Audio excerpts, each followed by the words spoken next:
actual data del año 1063 y se construyó sobre el modelo de la Iglesia de los Santos Apóstoles de Constantinopla. Usura, asesinato, robo, espionaje, instigación a guerras, tráfico de esclavos, nada les fue ajeno.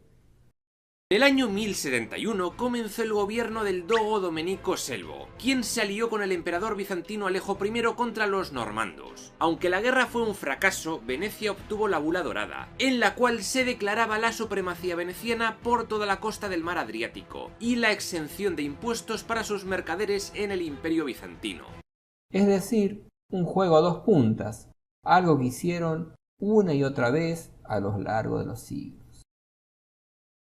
La famosa Bula de Oro de Alejo I les otorgó el derecho a comerciar en todo el imperio exentos de impuestos. Cambiaron el balance marítimo y comercial del Mediterráneo. Que a la contemplación libre de la naturaleza que promulgaba el Renacimiento, la pérdida de las esperanzas en el advenimiento o en la llegada del reino de Dios en el año 1000, esa famosa parusia, y frente al tiempo eterno de la Edad Media surgen los relojes en las primeras ciudades, el tiempo se vuelve efímero. Habían dos fuerzas que empezaban a emerger, la razón y el dinero. El surgimiento de la razón comienza donde menos lo esperábamos, en la teología hacia el siglo XI. Los filósofos monacales empiezan a luchar dialécticamente entre la razón y la fe. La razón es un nuevo heraldo, un nuevo mensajero de tiempos nuevos. La inteligencia no reconocerá más la soberanía de la fe. Pero para que esta soberanía se estableciera era necesario el afianzamiento del dinero. Entonces razón y dinero desmoronaron la estructura gigantesca de la Iglesia y del sistema feudal. Se inició también la reapertura del comercio a lo largo del Mediterráneo después de varios siglos tras la desintegración del Imperio Romano. Debemos buscar el Renacimiento no en el siglo XV, sino en la época de las Cruzadas, y en particular en las ciudades burguesas de la Edad Media. Cabe recordar que los templarios se convirtieron en grandes potentados financieros. Tuvieron mucho que ver con el reinicio de las rutas comerciales con Oriente, el lujo y la riqueza, y todo ello devino en ocio. Y ese ocio propició la meditación profana, el humanismo, la admiración por lo antiguo. Así, en las ciudades italianas, la burguesía decidió buscar el conocimiento, y este conocimiento es el que les hará triunfar a partir del siglo XII.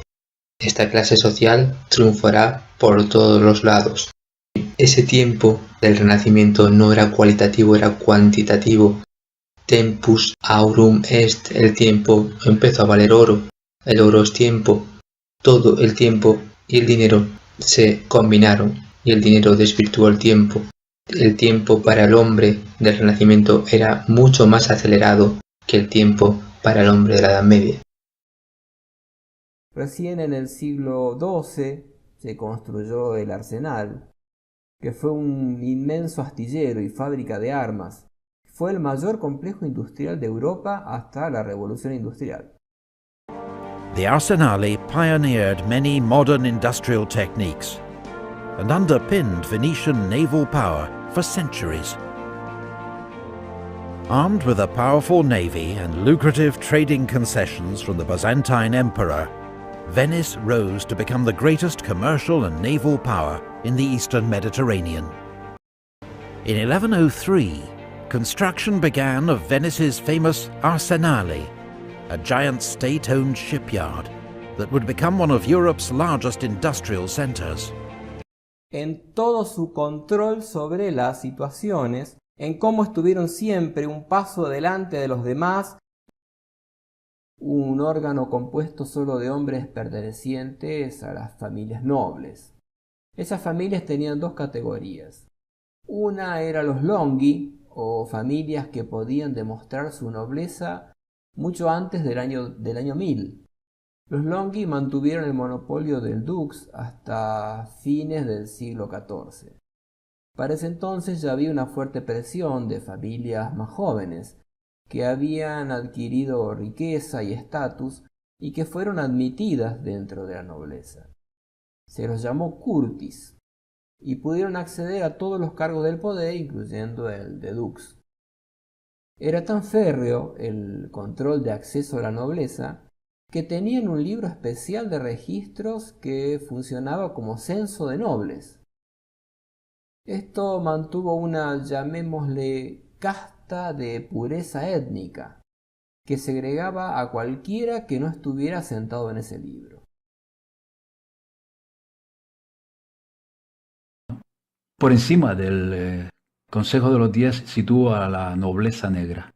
La nobleza negra son familias procedentes sobre todo del Imperio Romano, de aquellos patricios y demás, muchas provenientes de Persia, de Oriente Medio, que se instalaron en lo que era Venecia y que lograron hacer de aquellas pequeños islotes, de aquella desembocadura del río, que no era más que una desembocadura de un río, lograron hacer un enorme imperio, sobre todo comercial, marítimo, y que lograron controlar la práctica totalidad de lo que era Europa a través de créditos y de conceder dinero para guerras y demás, incluso a ambos bandos, estas prácticas que han hecho, ¿no? Esta es la nobleza negra.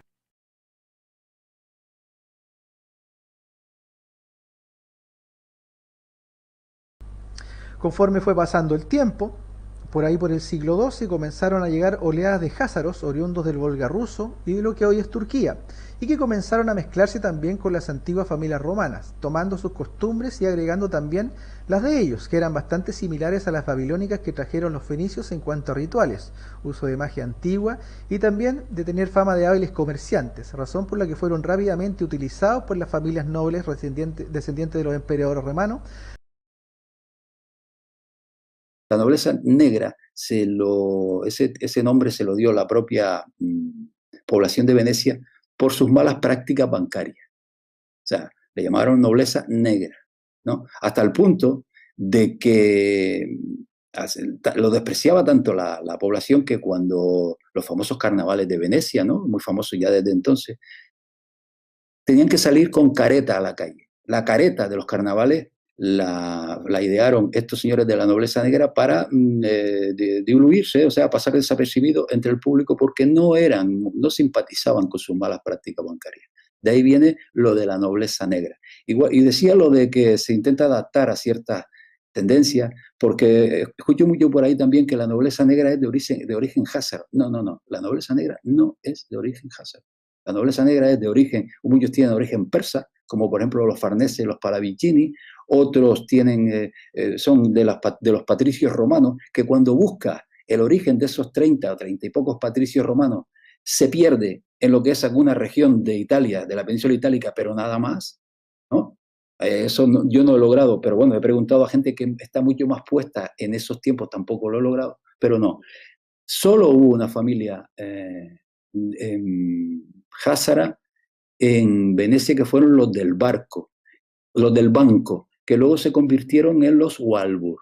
Solo esa, no había más. O sea que cuando oigo por ahí esto de que son de origen házaro, para adaptarlo a la hipótesis, a la teoría falsa, a la teoría házara, es falso.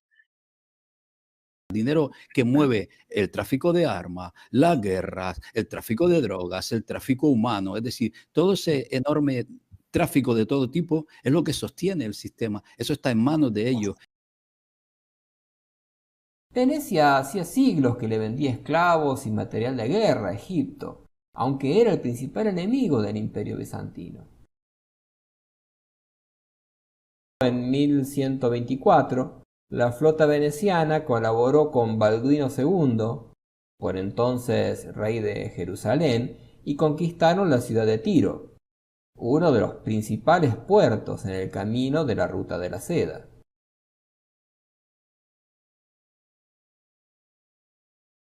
Esta nobleza negra ha tenido un papel importantísimo en el devenir de Europa y en consecuencia en el devenir del mundo, ¿no? Porque ellos llegaron a acaparar tal poder que todo lo ocurrido durante la Edad Media y posterior en Europa pues prácticamente surge de sus manos, ¿no? Tal es así que colaboraron varias veces en la defensa marítima de Constantinopla y se aseguraron un acuerdo de protección con el Imperio Bizantino. Y el emperador decidió cortar con ellos y empezar a besuquearse con Pisa y Génova. El caso es que en 1171, un asentamiento genovés en Constantinopla fue atacado y el emperador Manuel I Comneno culpó a los venecianos. La República Veneciana estaba dirigida por un dux, o dogo, o duque, pero no tenía el poder absoluto, pues debía rendir cuentas ante el Consejo Mayor. Sin embargo, con las movidas del último dogo, en 1175 se crearon dos nuevos organismos que reducían el poder del dux. Por un lado estaba el Consejo Menor, compuesto por 6 miembros asesores, y por otro estaba la Cuarantía, un consejo de 40 personas que servía como Tribunal Supremo y estaba dirigida por 3 jueces. Después se creó el Consiglio dei Pregadi, comúnmente llamado Senado. Estuvo compuesto por 60 miembros elegidos por el Consejo Mayor, y en este Senado se dirigía la política exterior y la elección de embajadores. También estaba encargado de asuntos económicos y militares. A Juan Sin Tierra se le puso ese apelativo porque se dio toda Inglaterra al Vaticano para que le concedieran un préstamo. Eso es historia, está firmado. Desde ahí hay más datos históricos que también lo he hablado en mis vídeos. Desde ahí, Inglaterra pertenece al Vaticano. Claro, este tío está loco. No, Inglaterra pertenece al Vaticano. Desde esa época. Venetian trade routes to the east were plagued by pirates from the Balkan and North African coasts.